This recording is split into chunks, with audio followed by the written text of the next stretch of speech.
असफलता से सफलता की ओर आखिरकार प्रक्षेपण की घड़ी आ ही पहुंची।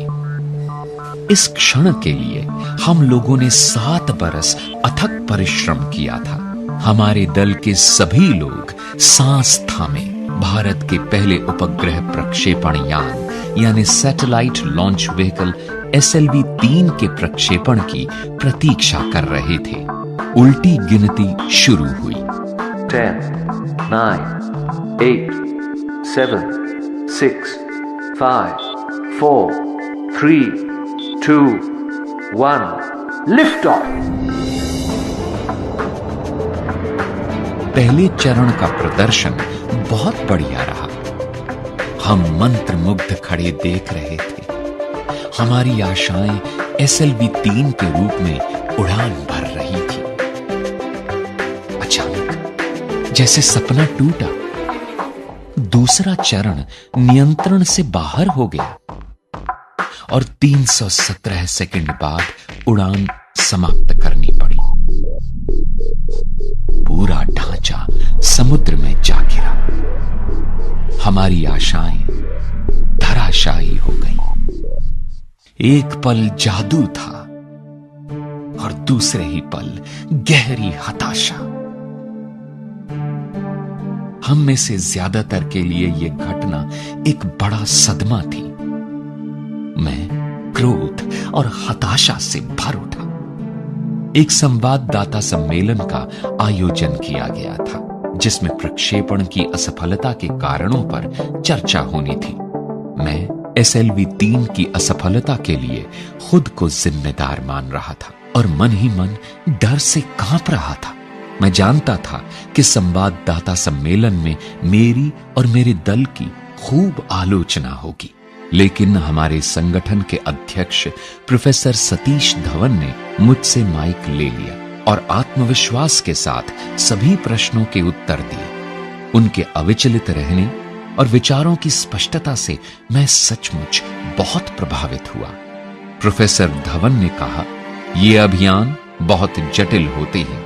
हमें पता लगाना होगा कि गलती कहां हुई, गलती ठीक करनी है और फिर निश्चित रूप से देखना है कि ऐसी गलती दोहराई न जाए। और फिर उन्होंने कहा, मुझे पूरा विश्वास है कि ठीक 1 साल के अंदर हम एक उपग्रह को सफलतापूर्वक पृथ्वी की कक्षा में स्थापित करने का लक्ष्य प्राप्त कर पाएंगे। उनके इस वाक्य ने मेरी बहुत हिम्मत बंधाई और मैं जोश से भर उठा। पिछले सप्ताह भर मैं नाम मात्र ही सोया था। मैं सीधा अपने कमरे में गया और बिस्तर पर जा गिरा। ठीक 1 साल बाद 18 जुलाई 1980 को एक बार फिर पूरे देश की निगाहें हम पर थी। भारतीय अंतरिक्ष कार्यक्रम का भविष्य बदल देने वाले प्रक्षेपण की घड़ी आ पहुंची थी। तड़के ही SLV-3 ने उड़ान भरी। उपग्रह कक्षा में सफलतापूर्वक स्थापित हो चुका था और तब मैंने अपने जीवन के सबसे महत्वपूर्ण शब्द बोले। Mission director calling all stations. सभी चरण सफलतापूर्वक पूरे कर लिए गए हैं और उपग्रह रोहिणी अब अपने ग्रह पथ में है। चारों ओर से उल्लास भरी आवाजें उठने लगी। जब मैं इमारत से बाहर निकला तो मेरे सहकर्मियों ने मुझे कंधों पर उठा लिया और जुलूस बनाकर प्रक्षेपण स्थल की ओर ले चले। वो मेरे जीवन का सबसे गर्व भरा और सबसे सुखद क्षण था। मुझे अपने दल पर बहुत गर्व हुआ। पूरा देश उत्साह से भर उठा। भारत उपग्रह प्रक्षेपित करने की क्षमता से संपन्न देशों के छोटे से समूह में शामिल हो गया था।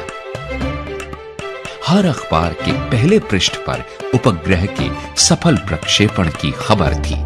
एक बार फिर संवाददाता सम्मेलन हुआ।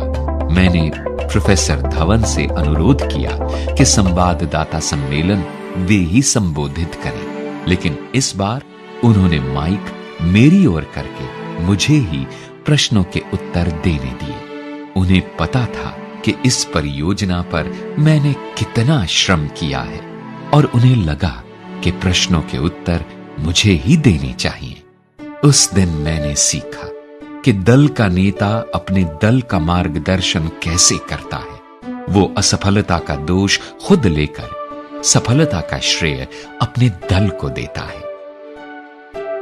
मैंने मन ही मन सोचा कि काश किसी दिन मैं भी ऐसे ही अपने दल को प्रोत्साहित कर पाऊं।